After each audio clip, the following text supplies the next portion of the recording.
درود شریف کا جو سب سے پسندیدہ سیغہ ہے نا، وہ وہی ہے جو ہمارے درود ابراہیمی کا پہلا جز ہے، اللہم صلی علی محمد وعلی آل محمد۔ سنن نسائی میں حدیث ہے، انٹرنیشنل نمبر کے مطابق 1293 اور ایک نمبرنگ کے مطابق ہے 1292۔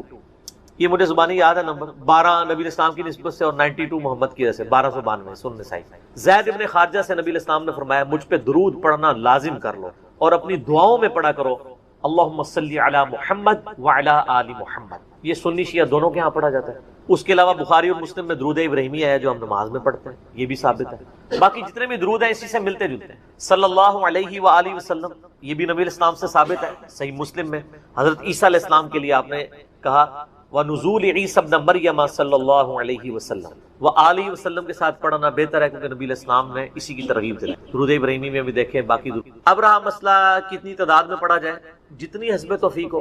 مجموع الزوائد میں ایک صحیح سند کے ساتھ حدیث موجود ہے سنن طبرانی کے ریفرنس سے کہ جو شخص صبح کے وقت 10 دفعہ دروشی پڑھ لے اور 10 دفعہ شام کے، قیامت والے دن اسے میری شفاعت نصیب۔ تو یہ بڑا آسان ہے، 10 دفعہ اللہم صلی علی محمد وعلی آل محمد پڑھنے میں کتنا ٹائم لگتا؟ باقی اللہ تعالیٰ نے ڈیٹم لیول کے اوپر تو آپ پہ ویسے ہی یہ لازمی کر دیا ہے۔ نماز میں ہم دروشی پڑھ ہی رہے ہوتے ہیں، ہر نماز میں پڑھ رہے ہوتے ہیں دروشی کے بغیر تمہاری نماز ہی مکمل نہیں ہوتی۔ اور ہماری نماز تو ہم تو دعائے قنوت کے بعد بھی دروشی پڑھتے ہیں، صحیح سند سے ثابت ہے۔ نماز جنازہ میں بھی درود شریف پڑھتے ہیں، ہر جگہ درود شریف ہے۔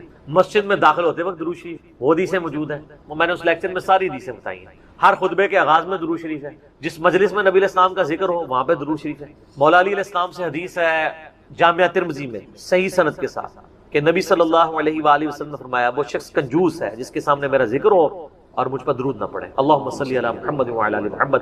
اور ترمذی میں ایک حدیث ہے وہ شخص تباہ و برباد ہو جائے جس کے سامنے میرا ذکر ہو اور مجھ پر درود شریف نہ پڑے، اللہم صلی علی محمد وعلی آل محمد۔ اور اس کے علاوہ سنن طبرانی میں بھی ایک روایت ہے، اس روایت کی صحت پہ اختلاف ہے، لیکن چونکہ کچھ محدثین اسے صحیح سمجھتے ہیں اس لیے میں ضرور بیان کرتا ہوں کہ جو شخص روزانہ 100 دفعہ درود شریف پڑھے تو قیامت والے دن اللہ تعالیٰ اسے شہیدوں کے ساتھ اٹھائے گا اور اس کی دونوں آنکھوں کے درمیان لکھا ہوگا کہ یہ شخص منافقت اور دوزخ کی آگ سے بری۔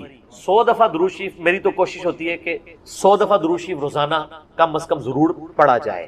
اگر کوئی روزانہ نہیں پڑھ سکتا 10 دفعہ تو پڑھ لیں۔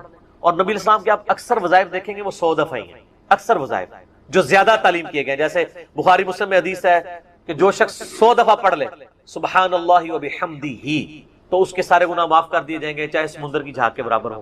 اور جو شخص صبح و شام 100 دفعہ یہی پڑھے تو قیامت دن اس سے بڑھ کے کوئی عمل نہیں لے کے آ سکتا سوائے اس کے کہ جو اس سے زیادہ وہ کلمات پڑھ لے، 100 کا دفعہ۔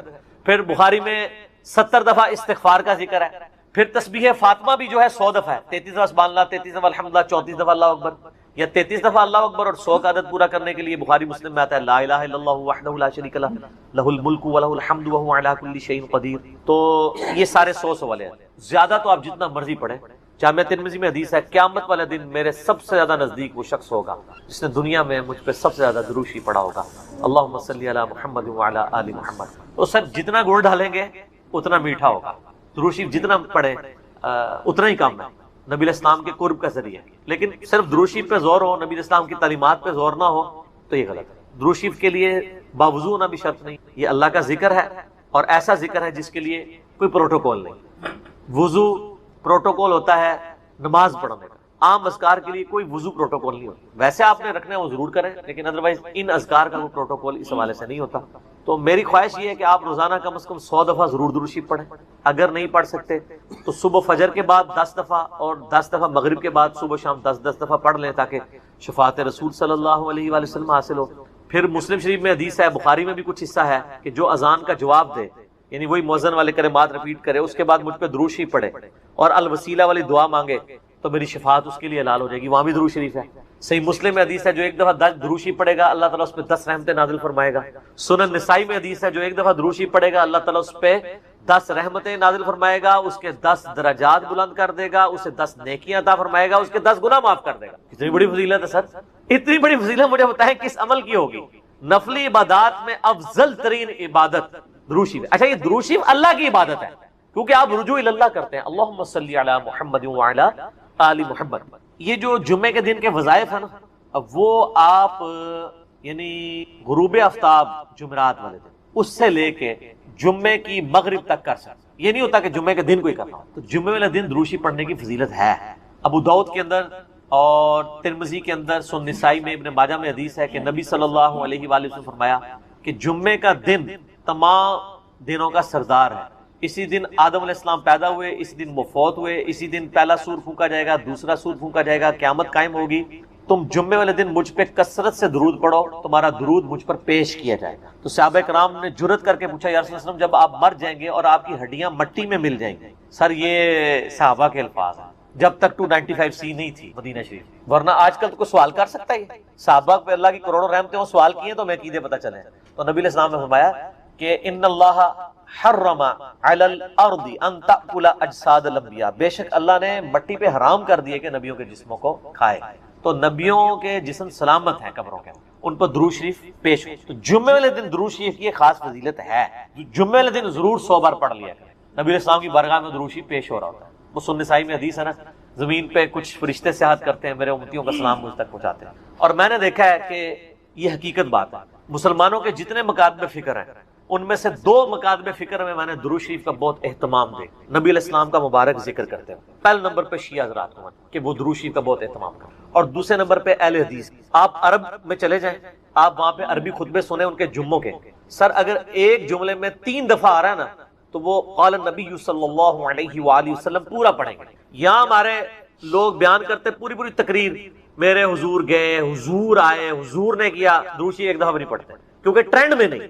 تو یہ ٹرینڈ سیٹ کرنا چاہیے، اور یہ بھی آپ کا کام ہے کہ جب کسی علماء سے آپ یہ سنیں کہ وہ بغیر درود شریف کے نبی صلی اللہ علیہ وآلہ وسلم کا ذکر کر رہا ہے، تو آپ اسے بتائیں کہ یار چلو 4 دفعہ نام لیا ہے، 1 دفعہ تو درود شریف ساتھ پڑھتے ہیں۔ اور لیکن میں آپ کو بتاؤں، بزرگوں کے جب نام لیں گے نا، کبھی بغیر رحمت اللہ علیہ کے نہیں لیں گے۔ آپ یہ دیکھیں کہ کبھی کوئی کہہ دے کہ شیخ عبد القادر جیلانی نے فرمایا، ہمیشہ کہیں گے رحمت اللہ علیہ۔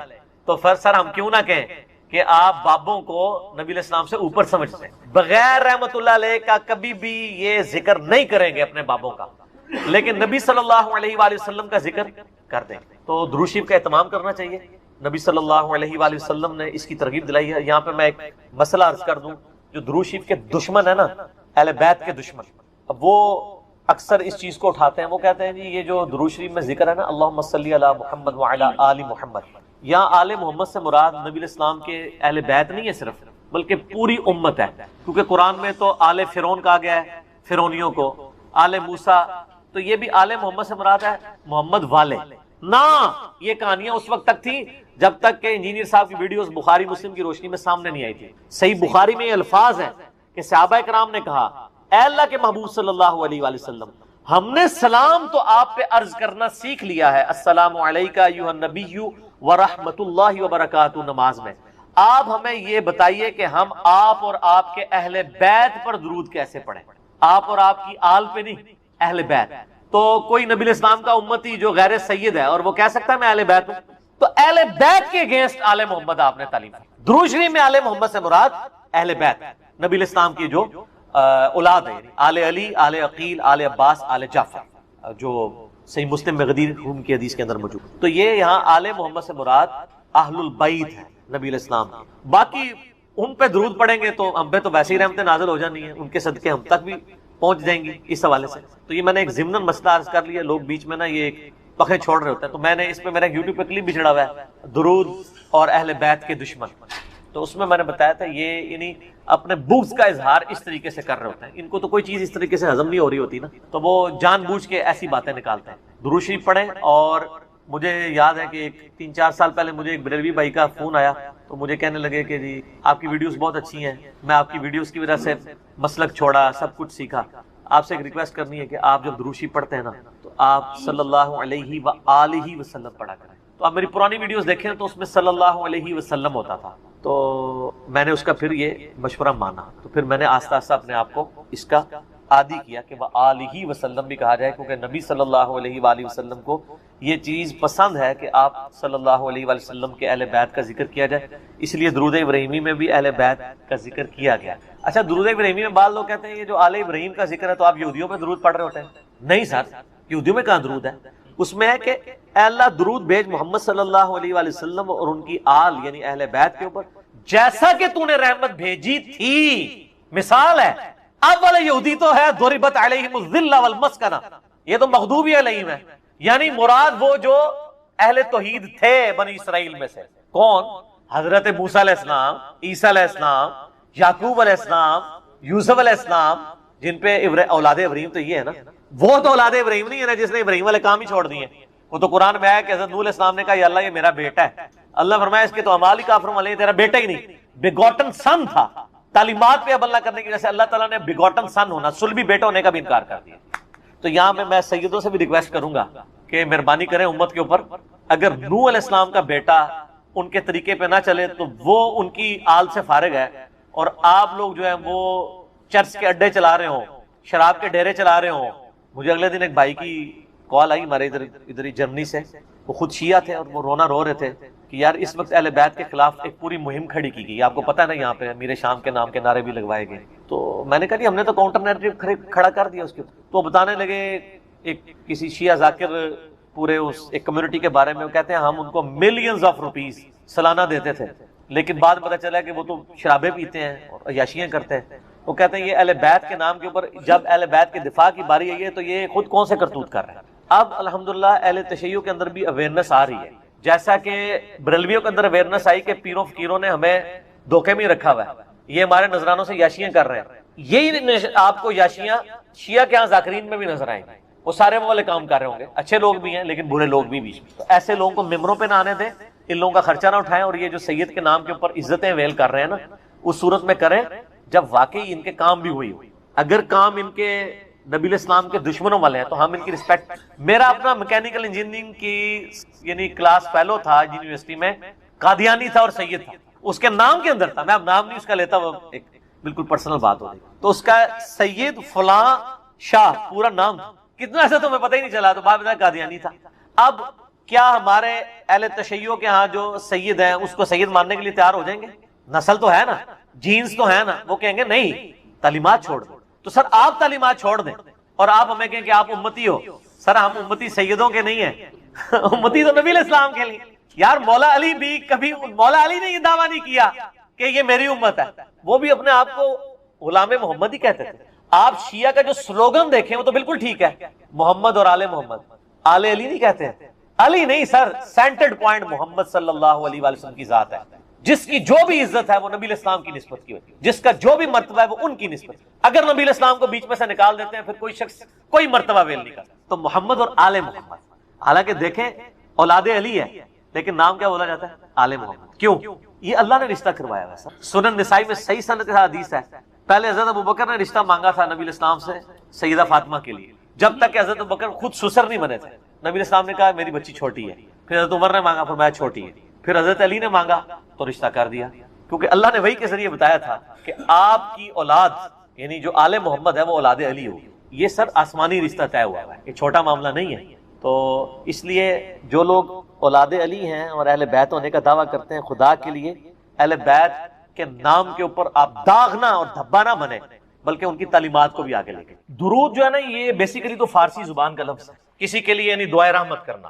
عربی میں جو اس کے لیے اپروپریٹ ورڈنگ آتی ہے وہ صلاۃ و سلام ہے.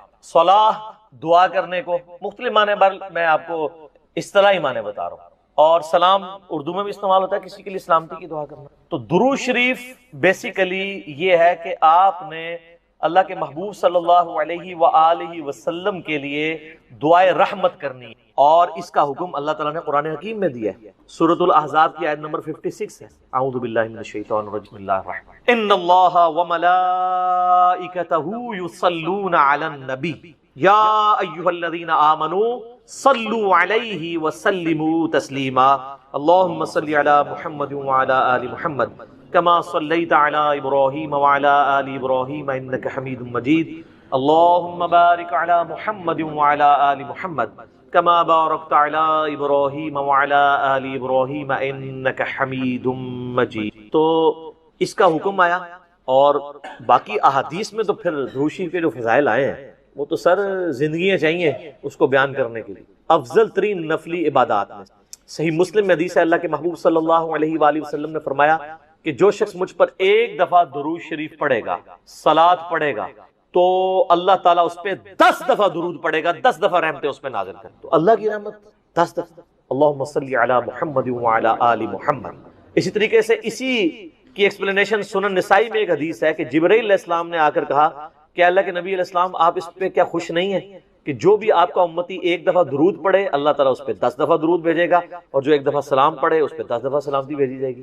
اور سنن نسائی میں ایک اور حدیث ہے کہ نبی الاسلام نے فرمایا کہ جو مجھ پر ایک دفعہ درود پڑھے گا اللہ تعالیٰ اس پہ 10 رحمتیں نازل فرمائے گا، اس کے 10 درجات بلند کر دے گا اور اس کے 10 گناہ معاف کر دے گا، اور ایک طریق میں آتا ہے کہ اسے 10 نیکیاں بھی عطا کرے گا۔ ہماری کئی عبادات کا حصہ درود شریف کو بنا دیا گیا۔ جامع ترمذی میں حدیث ہے، کنجوس ہے وہ شخص، مولا علی نے یہ روایت کی ہے، جس کے سامنے میرا ذکر ہو اور مجھ پر درود نہ پڑے، اللہم صلی علی محمد وعلی آل محمد۔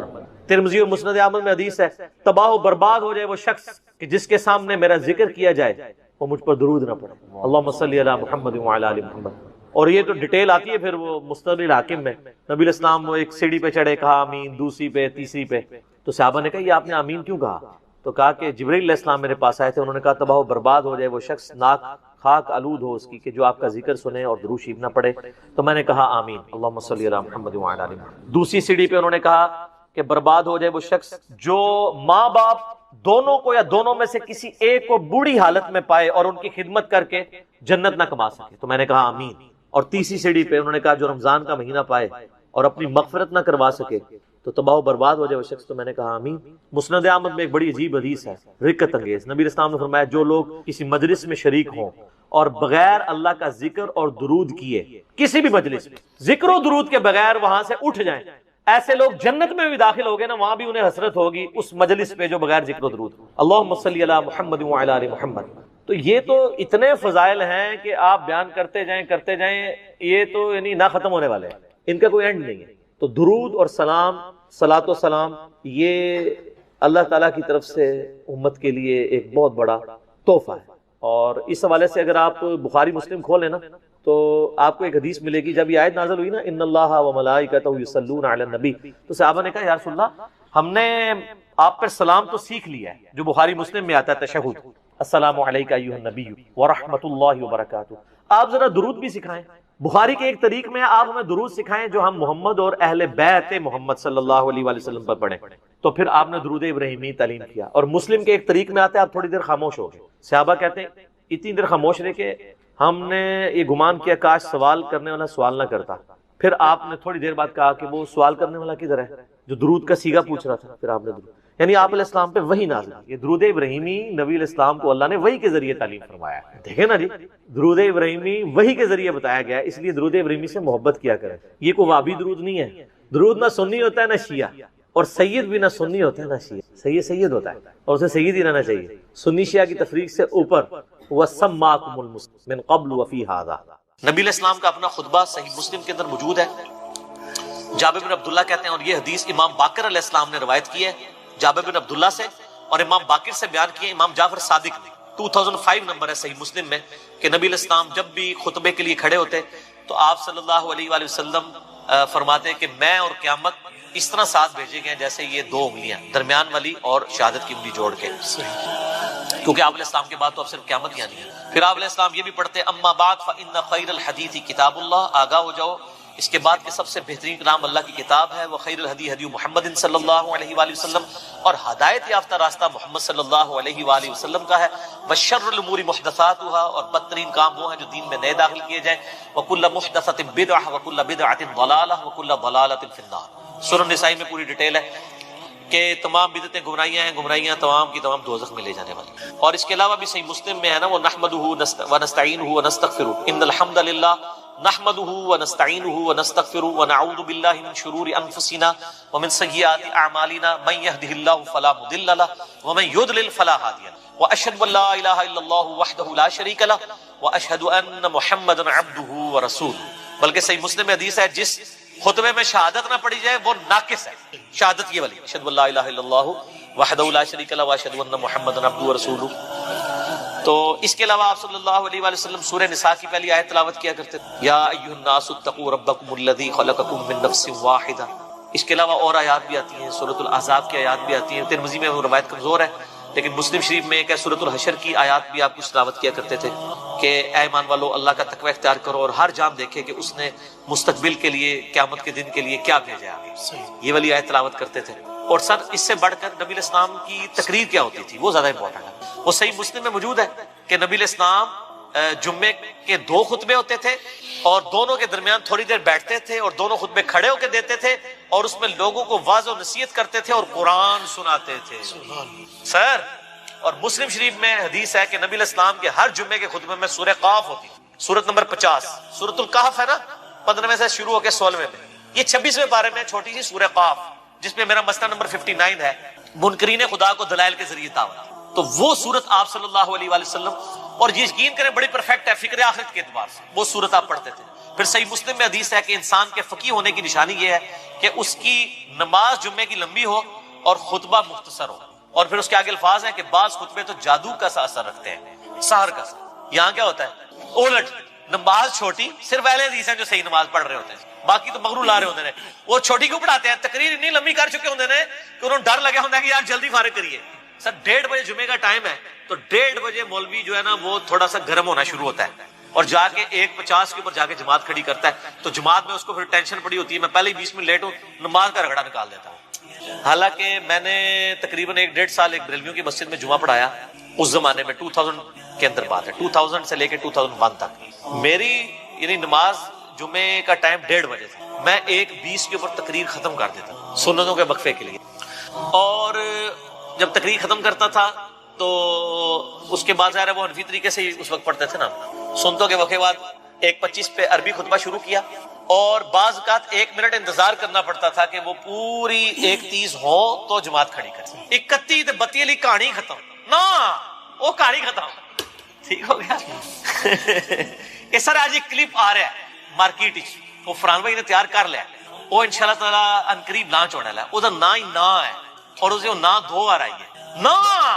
وہ کلپ ہے نا مفتی صاحب, نا مفتی صاحب ہے, انہوں نے تعریف کی حدیث کی اور ظاہر ہے ان کا بھی قصور نہیں, ان کے بزرگوں نے تعریف کی ہے تو ہم نے اس کی تھوڑی سی انجینئرنگ کر دی ہے. تو وہ کلپ ہے نا.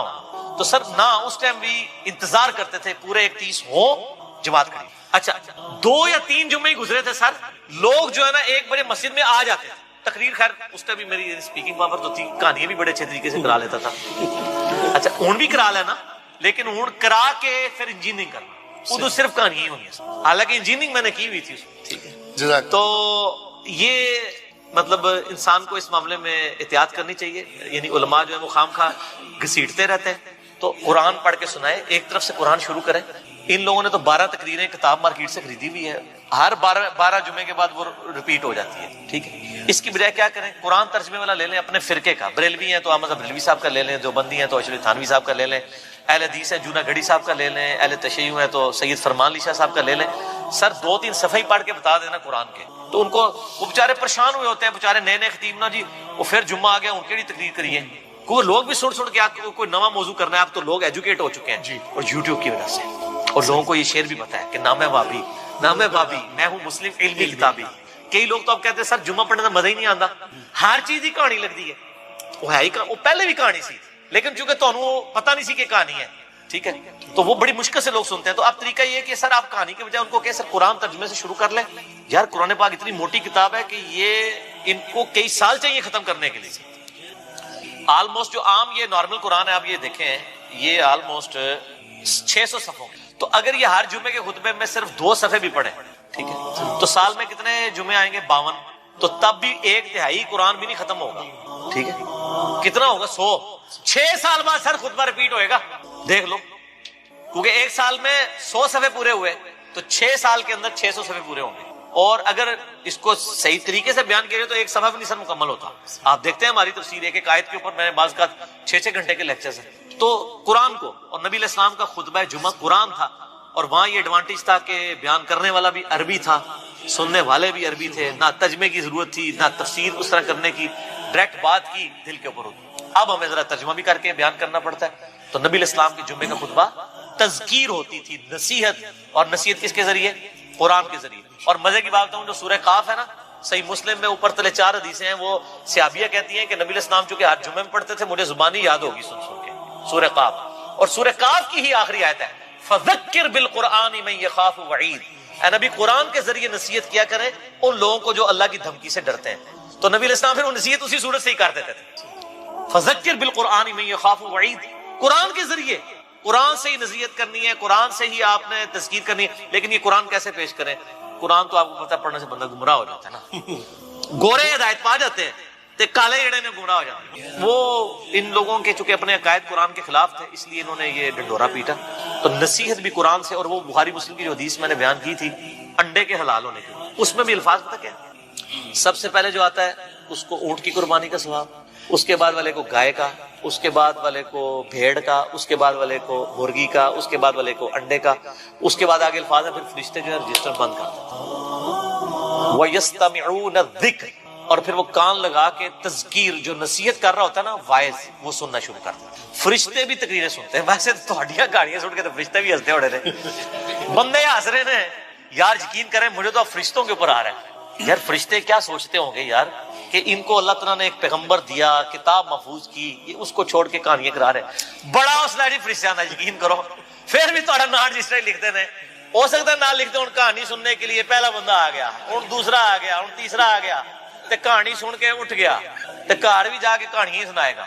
آپ امیجن کریں کہ فرشتوں کے لیے تو حسب حال ہی بنا ہوا ہے یہ مسجدیں جو ہیں, لیکن ان بیچاروں کی تو اللہ نے ڈیوٹی لگائی ہے. ادروائز یقین کریں آپ کی جو مسجدیں نا ان میں تو وہ کہیں یا اللہ اتنے نہ منو بھیجو, لیکن وہ چونکہ پابند ہیں حکم کے تو وہ جاتے ہیں ہر دفعہ بیچارے کہانیاں سن کے اللہ کو جا کے اللہ نو دس دے ہوں گے کہ جناب کہانیاں نے, ٹھیک ہے نا. تم جی نہیں اللہ کو پتا ہوتا ہے لیکن اللہ پوچھتا ہے سر. جی صحیح مسلم میں حدیث ہے کہ جہاں پہ بھی کوئی محفل ہوتی ہے نا وہاں پہ فرشتے ڈانپ لیتے ہیں, جب وہ واپس جاتے ہیں اللہ تعالیٰ پوچھتا ہے کہاں سے آئے, وہ پوری ڈیٹیل ہے. اور وہ محفل قرآن کے بارے میں, یہ بابوں کی محفلوں کے بارے میں نہیں, وہ تو خیر پازیٹیو سینس میں. تو یہ جو کہانیاں ہیں وہ ظاہر ہے اللہ تعالیٰ کے تو علم ہے, لیکن اللہ تعالیٰ پوچھتا ہے اس لیے کہ اس کا ایک پروسیجر ہے, ایک طریقہ ہے کہ ڈیوٹی لگائی ہے, ذرا ان سے بھی فیڈ بیک لیا جائے. تو بہرحال آپ دیکھیں کہ کتنی شرمندگی نبی علیہ السلام کو قیامت الدین اس امت کی وجہ سے اٹھانی پڑے گی کہ اس امت کو کتاب محفوظ کر دی گئی, پیغمبر کی تعلیمات محفوظ کر دی گئی, یہ پھر بھی کہانیاں کراتے ہیں. اور میں یقین کریں مجھ سے تو صبر نہیں ہوتا, میں تو 1 بجے جمعہ ہے نا سر 12:55 میں گھر سے نکلتا ہوں, بس اتنا ٹائم لے کے کہ 2 سنتے پڑھوں. اس میں بھی بعض کا 1-2 جملے اتنے کوفت والے آخری منٹ میں بھی پڑھ جاتے ہیں دماغ میں کہ بندہ کہتا ہے یا تو پھر یہ اصلاح کرے نا سر. تو صحیح مسلم میں حدیث ہے کہ مؤمن وہ ہے کہ جو برائی دیکھے تو ہاتھ سے روکے, ہاتھ سے نہیں روک سکتا, زبان سے روکے, اگر زبان سے بھی نہیں روک سکتا دل میں برا جانا, لیکن ساتھ کا دل والا معاملہ ہے ذالک اضعف الایمان, یہ سب سے لوز درجہ ہے جی. تو ہم تو ہیں بھائی حسینی, ٹھیک ہے نا جی, تو ہم تو کہتے ہیں بھی اس کو کم از کم زبان سے روکیں, اور ہم تو زبان سے بھی کسی کو روکیں تو یہ ڈر لگتا ہے کہ وہ ضد میں نہ آ جائے. تو اس لیے پھر بہتر ہے کہ نہ سنیں اور نہ وہ کرنا پڑے. میں کسی کو یہ مشورہ نہیں دیتا, آپ لوگ سنیں اور لوگوں کو بتائیں. آپ کے اصلاح کرنے سے کوئی برا نہیں منائے گا, میرے ذرا کرنے سے ذرا, میں آپ کو پتہ ہے نا پھر ایک جو ہے وہ بریکٹ والا مشہور ہو چکا ہوں انورٹڈ کامرس میں, تو اس لیے میرے لیے تو مشکل ہو جاتا. تو میں جو ادھیڑ عمر کے جو بزرگ ہیں نا ان سے ریکویسٹ کر کے نا تو اپنی معروضات پہنچاتا رہتا ہوں خطبات تک کہ یہ جو کہانی کرائی تھی ان کو بتائیں کہ یہ کہاں لکھی ہوئی ہے. کیونکہ جو سفید داڑھی والے ہیں ان کے ساتھ کم از کم مولوی بدتمیزی نہیں کرتے, سن لیتے ہیں بات مان بھی لیتے ہیں. ہم لوگ بات کریں تو وہ برا مان جاتے ہیں, میں تو ویسے ہی کرنے جوگا نہیں. اور آپ لوگ بھی, آپ میں سے بھی اکثر وہ کو بات کرے اور کہتے ہیں پتہ لگے کہڑے اسٹیشن تو بول رہے ہیں, ٹھیک ہے. یہ جو چھوڑ دیں جناب, جہاں بھی آپ یعنی یہ ہمارے ایک بھائی ہیں ساہیوال میں, وہ بتا رہے تھے وہ کسی مسجد میں چلے گئے تو وہاں پہ کوئی مولانا صاحب نا یعنی درس دے رہے تھے. تو ظاہر آپ جو ہماری ویڈیوز دیکھتے ہیں ان کو تو پتہ ہوتا ہے نا مطلب یہ کیا سچ ہے اور کیا یہ کہانی کروا رہے ہیں. تو جناب وہ درس دے کے جب وہ فارغ ہوئے نا تو انہوں نے کہا جی یہ جو آپ نے بیان کیا ہے تو یہ کہاں پہ لکھا ہوا ہے, کوئی اس کا کوئی حدیث, کوئی ریفرنس, اور یہ وہ. تو جب یہ کوئی بات پوچھ رہا ہو آج کے زمانے میں اور ساتھ اس کی غلطی سے اس کے منہ سے نکل جائے, یہ ہمارے لوگوں سے بڑی غلطی ہوتی ہے, وہ کہتے ہیں اس حدیث کا انٹرنیشنل نمبر بھی بتا دیں. بس یہ بولنے کی دیر ہے, اور لگتا ہے مجھے پتہ لگ گیا تو کہڑے اسٹیشن تو بول رہا ہے, تو انجینئر سننا ہے جس مرضی اسٹیشن سے کو بول رہا ہے. ہم تو آپ سے اللہ نبی کی بات پوچھیں. مجھے کوئی شخص آ کے کہتا ہے جی سورہ البقرہ کی آیت نمبر 279 میں لکھا ہوا ہے کہ جو ہے وہ سود کھانے والا اللہ اور اس کے رسول سے جنگ کرتا ہے, تو میں اس سے اس کی ڈگری مانگوں گا؟ میں قرآن کھول کے پڑھوں گا, تو ریفرنس کو فالو کروں. اللہ کی یاد, لا الہ الا انت سبحانک انی کنت من الظالمین, سورۃ الانبیاء میں آیا. اور اللہ تعالیٰ نے فرمایا سورہ الصافات میں کہ اگر یونس اس دعا کے ساتھ ہمیں یاد نہ کرتا, ہائے ہائے, تو پھر اسی دن مچھلی کے پیٹ سے نکالا جاتا جس دن کے مردے نکالے جائیں گے, یعنی قیامت تک. یعنی وہ مچھلی یونس کی قبر بن جاتی اگر وہ یہ دعا نہ کرتا. اس سے کئی رزلٹ نکلے. ایک تو رزلٹ یہ نکلا کہ یہ دعا اللہ کو اتنی محبوب ہے کہ وہ اللہ جس کا جلال اتنا ہے کہ وہ اپنے پیغمبر کو بھی کہہ رہا ہے کہ تو نے قیامت والے دن ہی نکلنا تھا، کہ مجھے اتنا غصہ ہے تیرے اوپر، گناہ کے اوپر نہیں، لغزش کے اوپر، وہ غصہ بھی ٹھنڈا ہو گیا۔ اس لیے میں کہتا ہوں سب سے بیسٹ استغفار جو آئے ہیں ان میں سے ایک لا الہ الا انت سبحانک انی کنت من الظالمین ہے، اور جامعہ ترمذی میں حدیث ہے جو شخص بھی یونس کی دعا کے ساتھ اللہ کی طرف متوجہ ہوا اللہ اسے محروم نہیں لوٹائے گا۔ یہ اسماء اعظم میں سے ہے، اور قرآن میں بھی ہے کذالک ننجی المؤمنین، مومنین کو بھی ہم نجات دیں گے جو یہ یونس کی طرح دعا مانگے گا۔ یہ تو قرآن میں بھی ذکر ہے۔ لا اچھا اس کی دیکھیں ترجمہ کتنا پیارا ہے، لا الہ الا انت، کوئی معبود نہیں سوائے تیرے، سبحانک اللہ تو غلطیوں سے پاک ہے، انی کنت من الظالمین، میں تو انسان ہوں نا غلطیاں کروں گا۔ یار اس سے بہتر انداز ہو سکتا ہے کہ یا اللہ تو غلطی اس لیے نہیں کرتا کہ تو پاک ہے، تو پاک تو صرف تو ہے، مخلوق تو اس لیول پہ پاک ہو ہی نہیں سکتی، اس لیے ورنہ تو ہم مخلوق کو بھی سبحان پیغمبروں کے ساتھ بھی لگا رہے ہوتے ہیں۔ انسان جتنا بھی پرفیکٹ ہو پاک نہیں ہو سکتا۔ انبیاء کو اللہ نے گناہوں سے پاک کیا ہے، لغزشیں ان سے بھی ہوئی ہیں، حضرت آدم علیہ السلام سے لغزش ہوئی ہے، نوح علیہ السلام نے کافر بیٹے کے لیے دعا کی ہے، موسیٰ علیہ السلام سے بندہ مر گیا، نبی علیہ السلام کی 4 لغزشیں قرآن میں ذکر ہوئی ہیں، غزوہ احد پہ بددعا نکل گئی تھی زبان سے، تو وہ سورہ آل عمران میں آیا کہ آپ کو کوئی اختیار نہیں ہے، آپ نے بددعا دی ہے، اللہ چاہے تو ان کو ہدایت دے، اور پھر اسی خالد ابن ولید کو ہدایت بھی مل گئی، اور اسی مبارک زبان سے جس سے بددعا ملی تھی سیف اللہ کا لقب بھی مل گیا۔ ٹھیک ہے، یہ سر اللہ کے اختیار ہے، پرفیکٹ صرف گاڈ ہے، اس کی کوئی مخلوق بھی پرفیکشن میں اس لیول پہ نہیں جا سکتی۔ مخلوق کی یہ اللہ کا نقص نہیں ہے بلکہ مخلوق کا نقص ہے کہ جو مخلوق ہوگا نا وہ پرفیکٹ نہیں ہو سکتا، جیسے خالق ہمیشہ سے ہے، مخلوق ہمیشہ سے ہو ہی نہیں سکتی۔ وہ کہتے ہیں نا اکثر لوگ سوال کرتے ہیں کہ اللہ تعالیٰ اپنے ساتھ کا ایک اور خدا پیدا کر سکتا ہے، ہم کہتے ہیں یہ محال ہے، اس لیے کہ جو پیدا ہوگا وہ خدا ہوگا ہی نہیں، جو پیدا ہو گیا تو خدا کون ہے؟ لم یلد ولم یولد، ٹھیک ہو گیا؟ تو ذکر بھی کریں سر، اللہ کو یاد کریں، جھوم جھوم کے ہر جگہ ذکر کریں، کوئی پروٹوکول نہیں، نہ وضو نہ غسل، ذکر کے لیے کوئی پروٹوکول نہیں ہے، جب مرضی ذکر کریں، اللہ کو یاد کریں، اور اس کے لیے کپڑے پہننا ہونا بھی ضروری نہیں ہے۔ اکثر لوگ یہ سمجھتے ہیں کپڑے پہننا ضروری ہے، نہ کوئی ضروری نہیں ہے۔ بعض اوقات بندہ وضو کے لیے اندر چلا جاتا ہے غسل کے لیے یا غسل کرتے ہوئے، تو لوگ بسم اللہ نہیں پڑھتے ہیں، کپڑے پہن کے پھر بسم اللہ پڑھتے ہیں۔ سر اللہ اور بندے کا کون سا پردہ ہے؟ ٹھیک ہے، آپ کر سکتے ہیں ذکر۔ اگلا سوال ہے، میں نے اپنی زندگی میں بہت شرک کیا ہے لیکن الحمدللہ اب توبہ کر چکا ہوں، لیکن اس کے باوجود یہی فکر دامن گیر رہتی ہے کہ شرک تو ناقابل معافی گناہ ہے، معلوم نہیں کہ میری توبہ قبول ہوگی بھی یا نہیں، مجھے بتائیں میں کیا کروں۔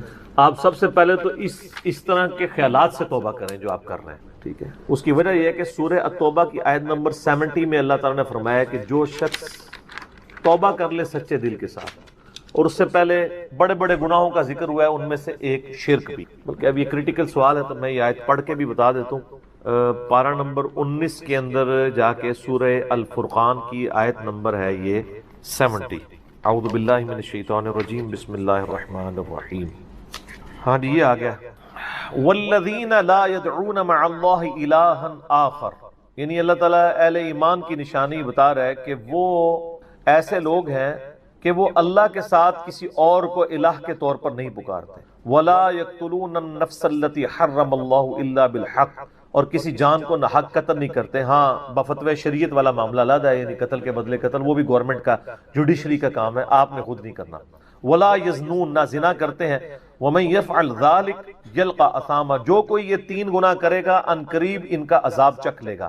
کون سے 3 بڑے گناہ گنوائے گئے ہیں؟ نمبر 1 اللہ کے ساتھ شرک، نمبر 2 قتل ناحق، اور نمبر 3 زنا۔ حتیٰ کہ بخاری مسلم میں ایک حدیث ہے کہ نبی علیہ السلام سے جب بڑے بڑے گناہوں کے بارے میں پوچھا گیا نا تو آپ نے یہی 3 گناہ گنوائے، اور پھر آپ نے کہا قرآن پڑھ کے دیکھو، یعنی نبی علیہ السلام بھی اپنی بات کی دلیل میں قرآن پیش کرتے ہیں، ماشاء اللہ تعالی۔ والذین لا يدعون مع اللہ الہا آخر ولا يقتلون النفس التي حرم اللہ الا بالحق ولا يزنون ومن يفعل ذلك يلقى اثاما يضاعف له العذاب يوم القيامة ويخلد فيه مهانا، جو یہ 3 گناہ کرے گا اس کے لیے عذاب دگنا کر دیا جائے گا قیامت میں، اور وہ ذلیل و خوار کر کے آگ میں یعنی جھونکا جائے گا۔ الا من تاب، ہاں اگر کوئی ان گناہوں سے توبہ کر لے۔ کون سے؟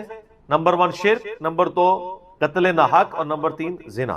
وآمنا وعمل عملا صالحا، اور ایمان لے آئے، یعنی ایمان تو پہلے بھی ہوگا نہیں، صحیح والا ایمان، اور نیک عمل کرے. فاولئک یبدل اللہ سیئاتہم حسنات، تو پھر ایسے شخص کے گناہوں کو بھی اللہ تعالیٰ نیکیوں سے بدل دے گا.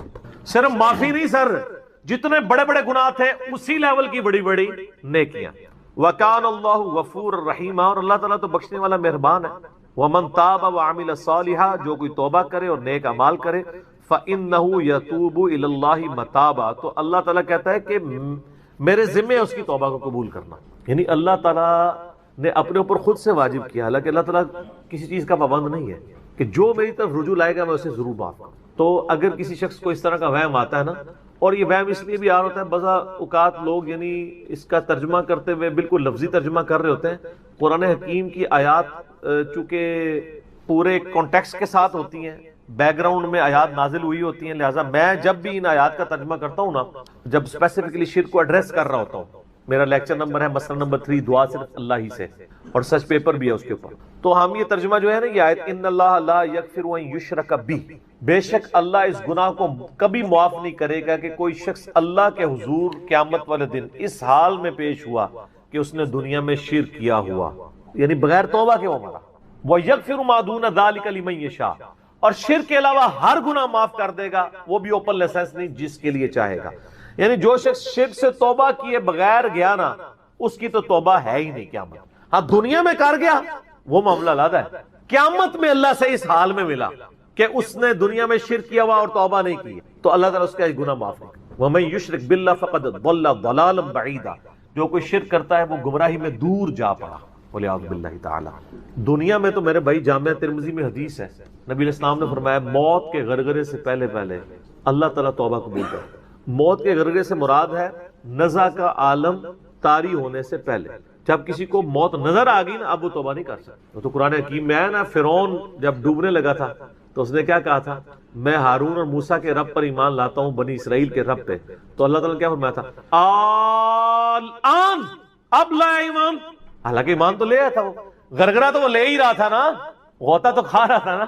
تو موت کے غرغرے سے مراد ہے نزع کا عالم طاری ہونے سے پہلے.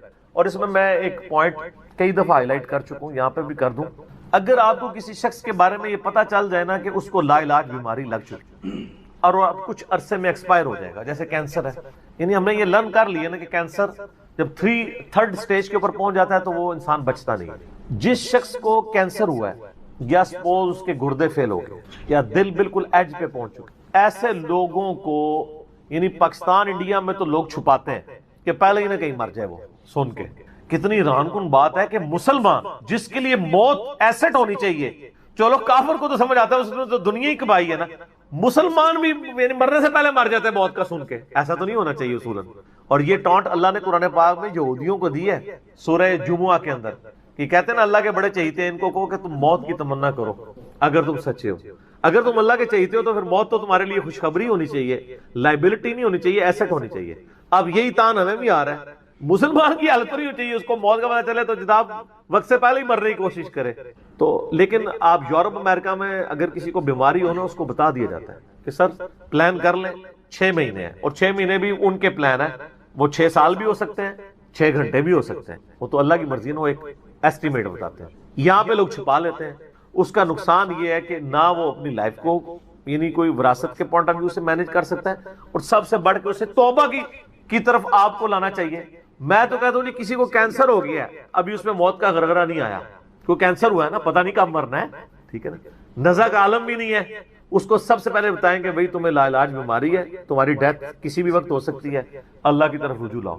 سر اس نے پوری زندگی بھی عیاشی کی تھی نا، وہ اپنی آخرت مینج کر سکتا، وہ تو خیر کر سکتا ہے، ہمیں بھی اپنی آخرت مینج کرنی چاہیے. روزانہ مرنے سے پہلے توبہ کرنی چاہیے. روزانہ ہم مرتے ہیں نا، صحیح بخاری میں حدیث ہے نا، نبی علیہ السلام رات کو سوتے ہوئے کیا دعا مانگتے تھے، اللہم باسمک اموت و احیا، میں تیرے نام پر مرتا اور جیتا ہوں، یعنی سوتا اور جاگتا ہوں. کیونکہ صحیح بخاری میں حدیث ہے موت جو ہے وہ نیند کی بہن ہے. اور جب آپ صبح اٹھتے ہیں تو وہ بھی صحیح بخاری میں دعا ہے، الحمدللہ الذی احیانا بعد ما اماتنا والیہ النشور. تمام تعریفیں اس اللہ کے لیے ہیں جس نے مجھے مرنے کے بعد زندہ کیا، یعنی موت کے بعد زندہ، اور میں نے پلٹ کے اس کی طرف جانا ہے۔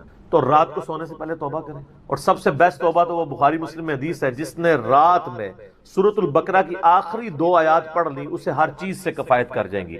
آمن الرسول بما انزل الیہ من ربہ والمؤمنون کل آمن باللہ وملائکتہ وکتبہ ورسلہ لا نفرق بین احد من رسلہ وقالوا سمعنا واطعنا غفرانک ربنا والیک المصیر لا یکلف اللہ نفسا الا وسعها۔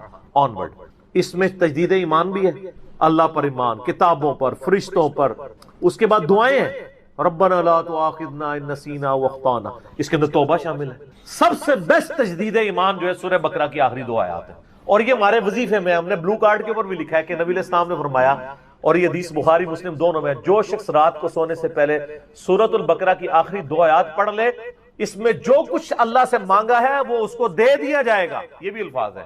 تو اس میں کیا کچھ مانگا ہوا ہے؟ تو تجدید ایمان۔ پھر صحیح بخاری میں حدیث ہے کہ نبی علیہ السلام فرمایا جو صبح یقین کے ساتھ ایک دفعہ پڑھ لے سید الاستغفار، اور شام سے پہلے اگر مر گیا سیدھا جنت میں جائے گا، اور اگر شام کو پڑھ لیا پورے یقین کے ساتھ، یقین سے مراد ہے کہ باقی توبہ کا اس کا ارادہ ہوا، صبح سے پہلے مر گیا سیدھا جنت۔ اللہم انت ربی لا الہ الا انت خلقتنی وانا عبدک وانا علی عہدک ووعدک ما استطعت اعوذ بک من شر ما صنعت ابوء لک بنعمتک علی وابوء بذنبی فاغفر لی فانہ لا یغفر الذنوب الا انت۔ یہ سید الاستغفار ہے۔ تو یہ وہ ہے توبہ جو روزانہ کرنی چاہیے، نزا سے پہلے یعنی صبح بھی پڑھے شام کو پڑھے۔ بلکہ مسند البزار میں صحیح سند کے ساتھ ہے کہ نبی صلی اللہ علیہ وآلہ وسلم ہر فرض نماز کے بعد بھی سید الاستغفار پڑھتے تھے، ہر فرض نماز کے بعد۔ ایک تو ہم پڑھتے ہیں نا اللہ اکبر استغفر اللہ استغفر اللہ استغفر اللہ اللہم انت السلام و منک السلام تبارک یا ذا الجلال والاکرام، اس کے بعد آپ سید الاستغفار آیت الکرسی بھی پڑھیں، آیت الکرسی کے بارے میں بھی آیا ہے سنن نسائی الکبریٰ کے اندر صحیح سند کے ساتھ، ہم نے گرین کارڈ میں ڈالا ہے کہ جو شخص آیت الکرسی فرض نماز کے فوراً بعد پڑھے گا مرتے ہی جنت میں جائے گا، لیکن نماز پڑھے گا، خالی آیت الکرسی نہیں، نماز کے فوراً بعد، تو نماز بھی اس کو پڑھنی چاہیے۔ تو اس طرح یعنی تجدید ایمان والا یہ معاملہ بھی کرنا چاہیے، اور یہ وہمی نہیں بننا چاہیے کہ اللہ تعالیٰ معاف نہیں کرے گا۔ صحیح بخاری اور مسلم دونوں میں حدیث ہے کہ میں اپنے بندے کے گمان کے قریب ہوں، جو بندہ میرے لیے گمان کرتا ہے میں ویسا ہوں اس کے۔ جو شخص یہ کہتا ہے اللہ مجھے معاف نہیں کرے گا تو اس کو واقعی اللہ معاف نہیں، اور جو کہے گا کہ اللہ تعالیٰ مجھے معاف کر دے گا اسے اللہ معاف کر دے گا۔ تو انشاءاللہ تعالیٰ یہ کبھی ایسا نہیں کرنا چاہیے اللہ تعالیٰ سے نا امیدی والا معاملہ۔ آپ اپنے رب کے وعدوں پر، نبی صلی اللہ علیہ وسلم کے وعدوں پر یقین رکھیں کہ جس شخص نے سچے دل سے توبہ کی ہے اس کی نہ صرف توبہ قبول ہوگی سورۃ الفرقان آیت نمبر 70 کے تحت، بلکہ اس کے گناہوں کو بھی نیکیوں سے بدل دیا جائے گا۔ تو اللہ تعالیٰ رجوع لانے والوں کو پسند فرماتا ہے، بار بار رجوع لاتے رہنا چاہیے، اللہ تعالیٰ سے اپنے آپ کو آزاد نہیں کرنا چاہیے، نیکی کی ہو یا نہ کی ہو، گناہ کیا ہو یا نہیں کیا، یہ علیحدہ سے بات ہے۔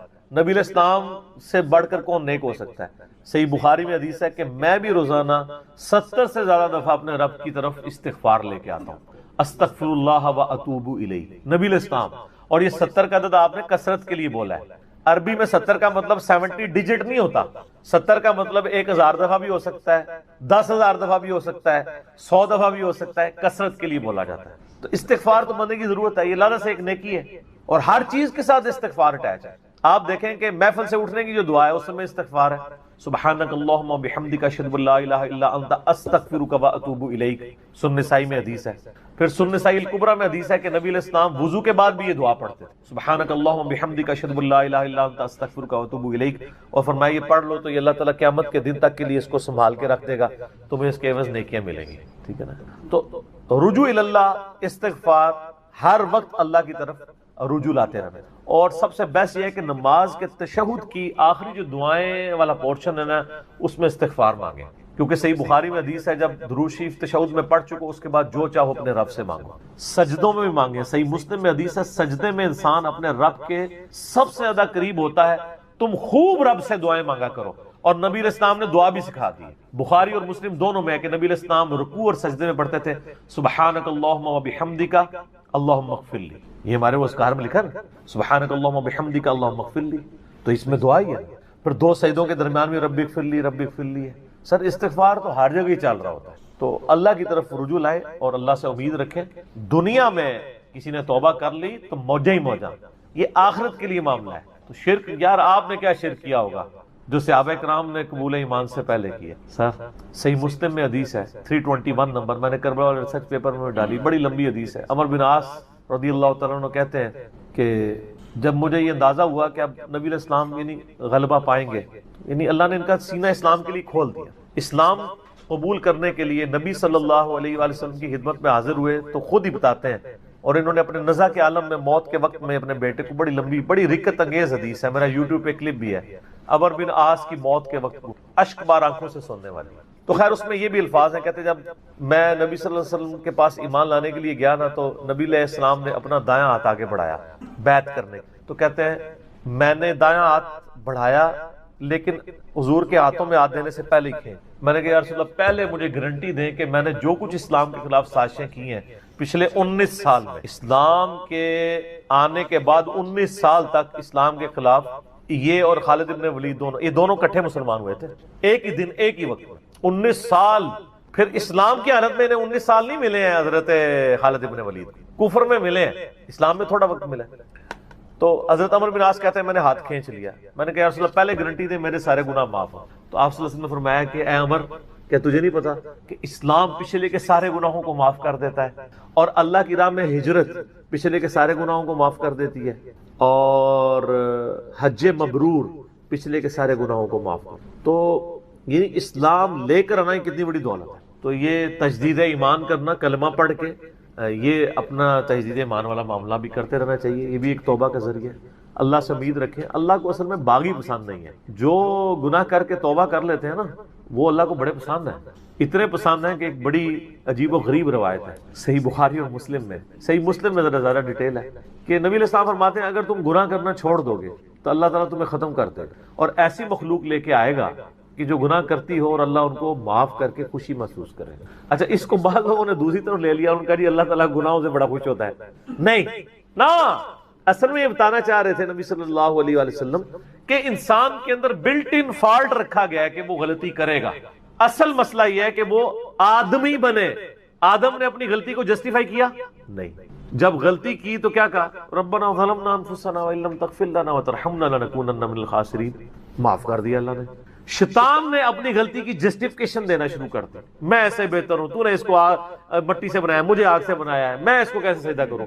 جو اپنی غلطی کی جسٹیفیکیشن دے وہ شیطان ہوتا ہے، اور جو اپنی غلطی کی جسٹیفیکیشن دیے بغیر سیدھی معافی مانگ لے وہ آدمی ہوتا ہے. ہم کہتے ہیں نا آدمی، آدم کے ساتھ اس کی مضبوط ہو جاتا ہے. تو رجوع اللہ، تو وہ نبی علیہ السلام یہ بتانا چاہ رہے تھے کہ ایسی مخلوق جو گناہ نہ کرے وہ تو آلریڈی اللہ کے پاس موجود ہے. فرشتے، اللہ نے انسان اور جن کو ایسی مخلوق بنایا ہے جو اپنی ول سے اپنے رب کو چوائس کرے. فَأَلْهَمَهَا فُجُورَهَا وَتَقْوَاهَا، ان میں یعنی برائی کا مادہ بھی رکھ دیا، اچھائی کا بھی، وہ خود اپنی عقل ایز اے انسٹرومنٹ یوز کر کے یہ اللہ تعالیٰ کو خود سے وہ چوز کرے. ایسی مخلوق اللہ کو چاہیے تھی. سر یہی وہ چیز ہے جیسے انسان فرشتوں سے افضل ہو جاتا ہے. اور میں اکثر کہا کرتا ہوں کہ یہ وہ دولت ہے جو جبرائیل کے پاس بھی نہیں ہے. سر جبرائیل مجھ سے اگر میرا ایمان ایکسچینج کرنا چاہے نا میں نہیں کرتا. جبرائیل نے خدا کو مانا ہے خدا کی مرضی سے، اور میں نے خدا کو مانا ہے اپنی مرضی سے، اس کا کوئی ایکویلنٹ نہیں. اسی لیے انسان اشرف المخلوق ہے، اسی لیے انسان کو اللہ نے اتنا درجہ ہے. فرشتے سے بہتر انسان بننا، مگر اس میں لگتی ہے محنت. انسان بنے، آدمی بنے، یہ نہ ہو کہ اولئک کالانعام بل هم اضل، جو سورۃ الاعراف میں ہے کہ وَلَقَدْ ذَرَأْنَا لِجَهَنَّمَ كَثِيرًا مِنَ الْجِنِّ وَالْإِنسِ، جنوں اور انسانوں کی اکثریت دوزخ کے لیے ہی پیدا ہوئے ہیں. یہ اللہ نے ایکسپرٹ اوپینین دیا، یہ نہیں ہے کہ میں نے دوزخ کے لیے ان کو بنایا. ساتھ یہ ہے کہ ہم نے ان کو کام دیے تھے، یہ سنتے نہیں، سننے کا سا نہیں سنتے، آنکھیں دی تھی دیکھتے نہیں، دیکھنے کا سا دیکھتے نہیں، یعنی عبرت والا، اور عقل دی تھی، دل دیے تھے. آپ عقل کر لیں ترجمہ، دل کر لیں، وہ سوچتے نہیں ہیں. اولئک کالانعام بل هم اضل، یہ تو چوپایوں کے مانند ہے بلکہ ان سے بھی بدتر ہیں، جو آنکھ کان اور عقل کو یوز کر حق بات تک نہیں پہنچتے. ولا تقف ما ليس لك به علم، 10 کمانڈمنٹس میں سے 9 کمانڈ کیا ہے؟ سورہ بنی اسرائیل آیت نمبر 36. انسان کسی چیز کی پیروی اس وقت تک مت کرنا جب تک تجھے اس کے بارے میں ڈیفینیٹ علم حاصل نہ ہو جائے. ان السمع والبصر والفؤاد كل اولئک كان عنه مسؤولا، بے شک کان، آنکھیں اور عقل ان کے بارے میں پوچھا جائے گا، تم نے ان کو یوز کر کے حق بات تک پہنچنے کی کوشش کیوں نہیں کی ہے؟ اچھا ہم کوشش ماشاءاللہ کر رہے ہیں لیکن دنیا میں حق بات تک پہنچنے. میں آپ سے ایک چھوٹا سا سوال کرتا ہوں، آپ موٹر بائک پہ جا رہے ہو، دن کے وقت آپ نے ہیڈ لائٹ کھولی ہوئی ہو، سامنے سے آپ کو کوئی یوں اشارہ کرے تو آپ اسے گالی سمجھیں گے؟ فوراً ہیڈ لائٹ آف کریں گے. لیکن معذرت کے ساتھ آپ کوئی دینی غلطی کر رہے ہوں اور آپ کو کوئی ہائی لائٹ کرے تو آپ اس دینی غلطی کے ہائی لائٹ ہونے کو اسی اشاری کی طرح سمجھیں گے یا آگے سے اس کو پڑھ دیں گے؟ جہاں تو یہی ہوتا ہے، پڑھ دیتے ہیں. اسی لیے اکثر لوگ بتانا ہی چھوڑ گئے ہیں. وہ کہتے ہیں یار کہ دسیو کتنے بوڑھے ہو چکے ہیں، وضو کرنے کا طریقہ نہیں، یہاں تک صرف بازو اوپر کیا ہوتا ہے، ان کو پتہ نہیں کہ کون سمیت دھونا ہے. سال لوگ دیکھ رہے ہوتے ہیں، کہتے ہیں یار چھوڑ. حالانکہ وہی بندہ اس وقت گڑھے میں گرنے لگے نا تو کتنے لوگ اس کو پکڑانے کے لیے آ جائیں گے، کیونکہ وہ فزیکلی نظر آ رہا ہوگا نا. آخرت کا گڑھا نظر نہیں آ رہا نا، انسان کہتا ہے خیر ہے. یہی ہمدردی ہماری آخرت کے پوائنٹ آف ویو سے بھی ہونا، اور یہی حوصلہ ہمیں سننے کے اعتبار سے بھی ہونا چاہیے. میں اکثر کہتا ہوں کہ دنیا میں اگر آپ کو گالی دے کے بھی آپ کے دنیا کے نفع کی کوئی بات کرے نا، فلانا ٹنگیا تو اتنے بیٹھے ہیں، ادھر تو اناؤنسمنٹ ہوئی ہے کہ جناب جو اپنا شناختی کارڈ لے کے آ جائے تو اس کو راشن فری مل رہا ہے، تو آپ کو اس دوست کی گالی یاد آئے گی کہ یار بڑی مہربانی، بعد میں بھی آ کے بھی شکریہ ادا کریں گے. لیکن وہی دوست آپ کو پیار محبت سے بات سمجھائے کہ یار یہ تم غلط کر رہے ہو، آپ اس کو کتے کی طرح پڑ جاتے ہیں اور کوئی نہیں تو کہتے ہیں اس کو تمیز ہی نہیں بات کرنے کی. دنیاوی طور پہ وہ گالی نکال کے بھی دنیاوی فائدے کی بات کرے تو آپ تمیز کو نہیں دیکھتے، اور آپ کے آخرت کے فائدے کی بات وہ لجاجت سے بھی کرے تو آپ کہتے ہیں تمیز سے نہیں بات کر رہا. اصل میں آپ نے خود کبوتر کی طرح آنکھیں بند کی ہوئی ہیں، بلی کو غائب کرنا چاہتے ہیں لیکن بلی غائب نہیں ہوگی، تھوڑی دیر بعد آپ کی گردن مروڑ لے. بولے اعوذ باللہ تعالیٰ. یعنی یہ ایک انسان کے اوپر ایک موت کی تلوار تو لٹک رہی ہے. ٹھیک ہو گیا تو ان کو کہ بے فکر رہیں، توبہ قبول ہے انشاءاللہ تعالی. اگلا سوال، کیا فرض نماز کے بعد 3 بار استغفر اللہ کے بعد ایک دفعہ سید الاستغفار بھی پڑھ سکتے ہیں؟ یہ بدعت تو شمار نہیں ہوگا؟ نہیں، کوئی بدعت نہیں ہوگا. صحیح مسلم میں حدیث ہے کہ نبی علیہ السلام فرض نماز کے بعد 3 دفعہ استغفر اللہ پڑھتے تھے اور پھر ایک دفعہ پڑھتے تھے اللہم انت السلام و منک السلام تبارکت یا ذا الجلال والاکرام. اور بخاری اور مسلم دونوں میں ہے کہ فرض نماز کا مکمل ہونا نبی علیہ السلام کی ہم تکبیر کی آواز سے پہچانتے تھے، یعنی بلند آواز سے آپ اللہ اکبر کہتے تھے. پہلے ایک دفعہ اللہ اکبر بلند آواز سے کہنا ہے، پھر 3 دفعہ آہستہ آواز میں استغفر اللہ. یہ ہمارے اہل حدیث بھائی جو ہیں اس سنت پہ عمل کر رہے ہیں لیکن وہ استغفر اللہ بھی اونچا بولتے ہیں. استغفر اللہ اونچا بولنا خلاف سنت ہے، صرف اللہ اکبر بلند آواز سے. اور دوسری طرف علماء عرب ہیں، انہوں نے اپنے اذکار کارڈ میں سے اللہ اکبر نکال ہی دیا ہوا ہے، وہ صرف استغفر اللہ پڑھتے ہیں. اور جب ان سے پوچھیں کہ یار اللہ اکبر نہیں پڑھتے، وہ کہتے ہیں نہیں، یہ جو بخاری مسلم میں ہے نا کہ نبی علیہ السلام بلند آواز سے تکبیر پڑھتے تھے تو تکبیر سے مراد استغفر اللہ ہے. دیکھیں آپ بندہ کو ضد میں، استغفر اللہ کس عربی ڈکشنری میں تکبیر ہے؟ اگر آپ نہیں مانتے تو ہم آپ کو علم الکلام اور فقہ والا جواب دیتے ہیں. بخاری مسلم میں حدیث ہے، حضرت ابو ہریرہ کہتے ہیں کہ نبی علیہ السلام جب نماز شروع کرتے تو تکبیر کہتے، جب رکوع میں جاتے تو تکبیر کہتے، جب رکوع سے سر اٹھاتے تو سمیع اللہ لمن حمیدہ ربنا ولک الحمد کہتے، جب سجدے میں جاتے تو تکبیر کہتے، جب سجدے سے سر اٹھاتے تو تکبیر کہتے. تو کیا وہ استغفر اللہ کہتے تھے؟ کہتے نہیں، وہ اللہ اکبر ہی ہوتا تھا. تو بخاری مسلم میں جو ہے کہ نماز کا ختم ہونا میں تکبیر کی آواز سے پہچانتا تھا، تو وہ بھی پھر استغفر اللہ نہیں، تکبیر ہی ہے. یہ میں نے فقی علماء عرب کو بھی دی تھی اور وہ بڑے ضد میں ہیں. وہ کسی کارڈ کے اوپر ان سے جو عربی کارڈ بھی چھپ کے آتے ہیں نا، آپ لوگ دیکھیں نا، وہ اللہ اکبر نہیں لکھا ہوتا. یہ تو شکر ہے دارالاسلام والوں نے، چونکہ انٹرنیشنلی سب سے بڑا ادارہ ہے اہل حدیث کا، انہوں نے جو اذکار والے چھاپے اس میں اللہ اکبر چھاپا ہے تو یہ عام ہوا ہے. ورنہ پاکستان کے اہل حدیث بھی اس کے اندر مبتلا ہو گئے تھے. اب ایون یہاں جو عرب ملکوں سے اہل حدیث آتے ہیں نا، وہ اللہ اکبر نہیں اونچا کہتے ہیں، وہاں پہ ٹرینڈ نہیں ہے، وہ سنت ہی کھا گئے ہوئے. دیکھو ایک سوال میں کتنے جواب دیتے ہیں. تو استغفر اللہ کے بعد آپ سید الاستغفار پڑھ سکتے ہیں. بخاری میں حدیث ہے جو بندہ سید الاستغفار صبح کے وقت ایک دفعہ پڑھ لے پورے یقین کے ساتھ، یہ انٹرنیشنل نمبر کے مطابق ہے 6306. ٹھیک ہے، ابھی تو میں جوان ہوں. اللہم انت ربی لا الہ الا انت خلقتنی وانا عبدک وانا علی عہدک ووعدک ما استطعت اعوذ بک من شر ما صنعت ابوء لک بنعمتک علی وابوء بذنبی فاغفر لی فانہ لا یغفر الذنوب الا انت. جو صبح کے وقت پورے یقین سے پڑھ لے، شام سے پہلے مر گیا تو جنتی، اور جو شام کو پڑھ لے صبح سے پہلے پڑھ گیا تو جنتی. یہ صبح شام کے اذکار بلو کارڈ میں ہمارا یہ ذکر موجود ہے. آپ یہ سید الاستغفار فرض نماز کے بعد پڑھ سکتے ہیں، بلکہ سنت بھی ہے. گرین کارڈ میں ہم نے نہیں ڈالا ہوا، جگہ نہیں تھی. مسند البزار میں صحیح سند کے ساتھ یہ حدیث موجود ہے کہ نبی علیہ السلام فرض نماز کے بعد بھی ایک دفعہ سید الاستغفار پڑھتے تھے. تو نہ صرف یہ جائز ہے بلکہ سنت ہے.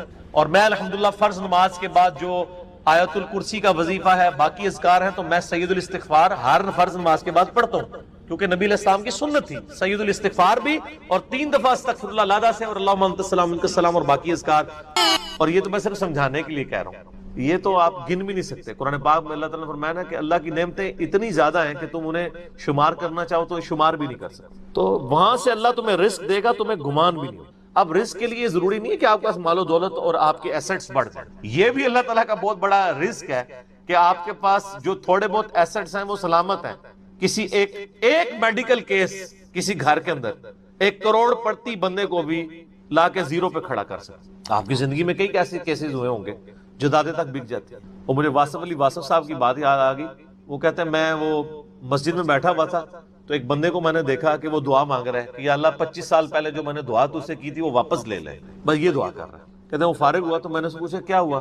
اس نے کہا جی 25 سال پہلے میں نے اللہ سے رو رو کے ایک بیٹا مانگا تھا، میری بیٹی ہی تھی صرف، اور وہ بیٹا میرے گاٹے فٹ ہو گیا، یعنی وہ نشے میں مبتلا ہو گیا، سارا گھر کا مال اس نے بیچ دیا، مجھے کنگال کر دیا. تو میں اللہ سے کہہ رہا ہوں یا اللہ یہ اولاد واپس ہی لے لے. تو یہ بھی تو ہو سکتا ہے. سورہ توبہ میں آتا ہے، اللہ تعالیٰ آتا ہے اپنے جو فاسق و فاجر لوگوں کے بارے میں کہ اللہ تعالیٰ چاہتا ہے کہ ان کی اولاد کو ہی ان کے لیے عذاب بنا، اولاد بھی عذاب بن سکتی. اس لیے میں دعا کیا سکھائی گئی ہے؟ ربنا ھب لنا من ازواجنا وذریاتنا قرۃ اعین واجعلنا للمتقین اماما. اے اللہ ہماری بیویوں اور ہماری اولاد میں آنکھوں کی ٹھنڈک بنا اور ہمیں پرہیزگاروں کا امام بنا، ہماری آنے والی نسلیں پرہیزگار ہوں، ورنہ یہ تو مصیبت بھی گلے پڑ سکتی. تو ایک میڈیکل کیس آپ کو کہاں سے کہاں لے کے جا سکتے، ایک بچے کا نافرمان ہونا آپ کو کہاں سے کہاں لے کے جا سکتے. اور اس سے بڑی ناکامی تو آخرت کی ناکامی ہے. ایسا بچہ بھی ہو سکتا ہے کہ جو آپ کی دنیا تو برباد نہ کرے لیکن آخرت برباد کر دے، اس کی وجہ سے آپ گناہوں میں مبتلا ہو جائے. تو یہ بھی رزق کی ایک فارم ہے. رزق صرف یہ نہیں ہے کہ آپ کے لیے مال پانی کھل جائے، بلکہ مال سبسسٹنس لیول پہ بھی موجود ہے، لیکن آپ کو کوئی ایسی تکلیف نہیں آ رہی کہ جس کی وجہ سے آپ کا مال نہیں نکل رہا. ورنہ ایک بندہ 10 لاکھ روپے مہینے کا کماتا ہے اور 9 لاکھ روپے اس کا نکل جاتا ہے، کیا فرق پڑا اس کو؟ اس نے کون سا ایسٹ بنا لیا؟ اور جو اذیت گزار رہا ہے وہ لادا سے، اس کو تو کوئی سوچ بھی نہیں سکتا، ذہنی ٹینشن ہے. صحیح بخاری مسلم میں حدیث ہے، نبی علیہ السلام فرمایا ہمیشہ اپنے سے نچلے لوگوں کو دیکھو تو تمہیں یوں